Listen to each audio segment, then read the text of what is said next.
এখন আমাদের সামনে তৃতীয় নম্বর হাফেজ মোহাম্মদ আফতাবউদ্দিন সিদ্দিকী, পিতা মোহাম্মদ গুলজার আহমেদ, থানা ফতুল্লাহ, জেলা নারায়ণগঞ্জ। উনি এখন আমাদের সামনে আসবেন, আমরা তাকে সম্মান দেব। যেহেতু কোরআনের হাফেজ, তার অনেক সম্মান, অনেক সম্মান। হাফেজ মোহাম্মদ আফতাবউদ্দিন সিদ্দিকী, পিতা মোহাম্মদ গুলজার আহমেদ, থানা ফতুল্লাহ, জেলা নারায়ণগঞ্জ।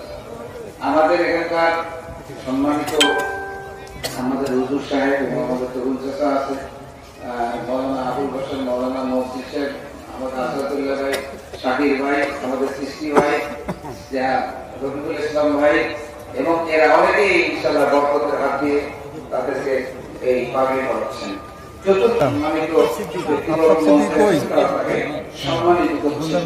আপনারা সবাই দোয়া করবেন। এই মাদ্রাসার জন্য শুরু করলাম, মাদ্রাসা থেকে অনেকেই এখান থেকে হাফেজ হতে পারে। আপনারা সবাই দোয়া করবেন। আর আপনাদের ছেলে যারা আছে